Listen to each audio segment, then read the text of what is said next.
বিশ্বের যত বনি আদম শোনো দিয়া মন, বিশ্বের যত বনি আদম শোনো দিয়া মন, হাজার স্রষ্টা নয় রে সৃষ্টির স্রষ্টা যে একজন। কেউ বা মানে বাইবেল তৌরাত, কেউ বা মানে গীতা, কেউ বিশ্বাসী তিন খোদা, কেউ 33 কোটি দেবতা। এক আল্লাহকে বিশ্বাস করে বিশ্ব মুসলমান, তাদের কাছে প্রমাণ আছে পবিত্র কোরআন। আল্লাহ যদি হতো রে ভাই হাজার কিংবা কোটি, লন্ডভন্ড হয়ে যেত বিশ্ব সোসাইটি। আল্লাহ সত্য, নবী সত্য, সত্য যে কোরআন, এ বিশ্বাসে বিশ্বাসী ভাই আমরা মুসলমান। কি বলেন, ঠিক না? আমাদের স্রষ্টা হচ্ছেন এক।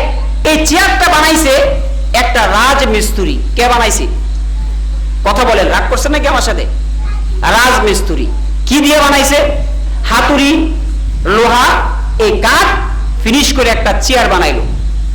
এখন যদি আপনাদের নারায়ণদী এলাকায় কোন রাজমিস্ত্রি যদি হাতুড়ার বাড়া তারপরে কাঠ দিয়ে যদি একটা চেয়ার বানায়, চেয়ার বানায় যদি এর মধ্যে ফুলের মালা দিয়া সামনে বকটুক খাবার দিয়া যদি কয় বাবা চেয়ার তুমি আমারে বাঁচাও, তুমি ছাড়া পৃথিবীতে আমার কেউই নাই, আপনারা নারায়ণদীর মানছে কইবেন এই হয়তোবা দুইটা কারণ, হয়তোবা রাজমিস্ত্রি গাঞ্জা খাইছে আর না এসে ফাঁদ মারতে বাইক আইছে। কথা ঠিক না?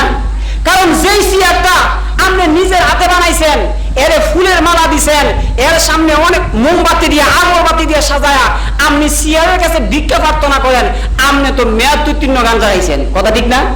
যে গাঞ্জার কোনো মেয়াদই নাই। কথা ঠিক কিনা কোন? তো যেই জিনিসটা মিস্ত্রি বানায়, এই মিস্ত্রি হচ্ছে স্রষ্টা, মিস্ত্রি হচ্ছে কারিগর। কথা ঠিক না? আর চেয়ারটা হচ্ছে সৃষ্ট। তাহলে বিধর্মীরা, সনাতন ধর্মাবলম্বীরা নিজে মূর্তি বানায়, তাহলে যে বানায় সে হলো স্রষ্টা। সে কি? আর যেটা সৃষ্টি, যেটা তৈরি হয়েছে এটা হলো সৃষ্টি। তাহলে নিয়ম অনুযায়ী মূর্তি তো তোমাদেরকে পূজা করার কথা, তোমরা মূর্তির পূজা কেন করো?